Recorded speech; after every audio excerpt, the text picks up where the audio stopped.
Ryan wants to know, what's the best and worst qualities you've seen in leaders throughout your career? What do you find most challenging as a leader? Best and worst qualities. I've definitely seen I've definitely seen some really badass leaders, and most of those guys, the war drum they were beating long before it was cool to do so.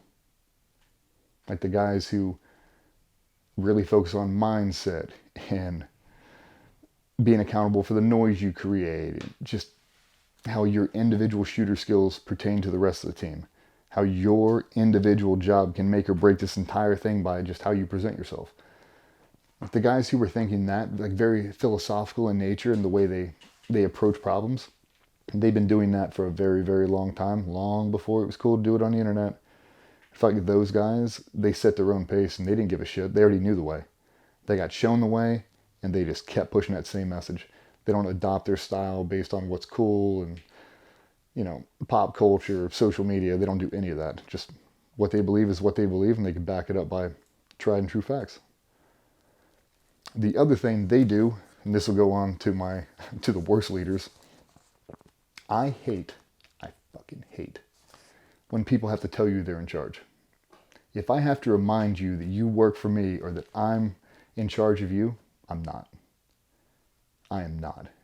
If you have to say it to the group because they ask why. Like, hey, we're doing this. Why? Because I fucking said so.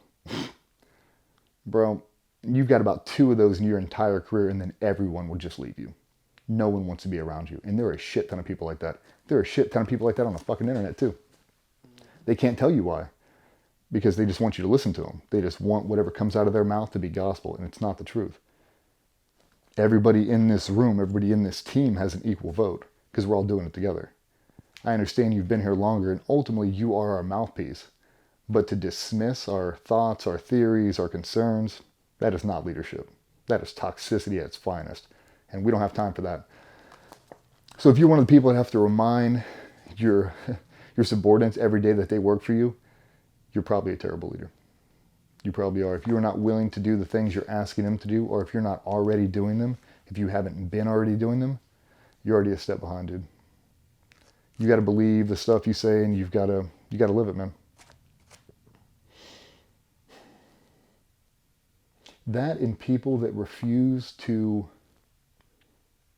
be positive. I feel like there's a lot of people who they search for negative stuff all day long and they try to bring the negative to the surface like they're trying to better the group.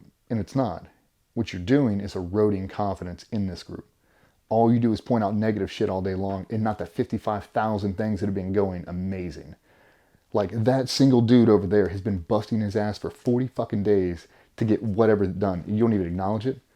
It's like the missing tile concept. 55,000 tiles in a ceiling right now, and you're staring at the one that's off center.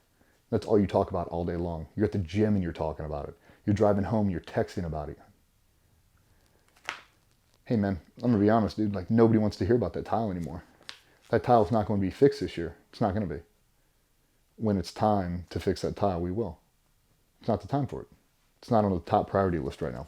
I think, yeah, man, just be mindful of your message. Be mindful of the energy you put out in the atmosphere, because once it goes toxic and people can't stand to be around you, they won't. And people will just distance themselves from you.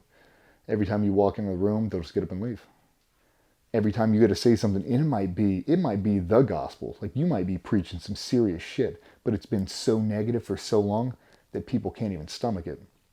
And nobody wants that. Like people want to be liked, they want to be accepted. They want their ideas and concepts to be validated by the group, by the collective.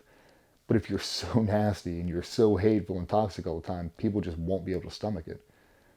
I tell guys, if you want to be a successful leader, and I won't even say that I am one, I'll say that I'm striving to be one, 1% better every day concept.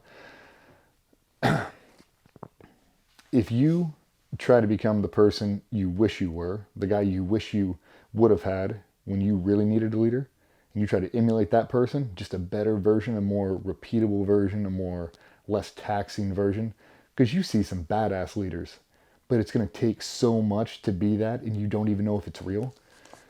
Because a lot of guys, it's hype. It's internet trickery and fuckery. It's bullshit.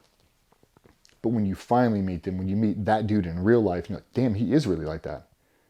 Like, okay, well, that is manageable. Like, he's a normal dude. Like, he's got a wife, he's got kids, like, he's got a job, he's got stressors, and he's still able to lead effectively. That's the kind of guy you want to be. Just emulate that a little more. Put your own spin on it. Take a couple key concepts, 4 or 5 things that dude does that you associate with. That'd make me a better leader. That would. It could be physical presence. It could be the way you speak to the group. It could be the way you make eye contact. It could be anything. It could be the way you truly just give a shit. Like you walk in Monday morning and you're checking in on everybody in your department. Like not just lip service. Like, hey, how was your weekend? Like actually sit down and engage them in some serious dialogue. People respect that, man, and people appreciate it because you do give a shit.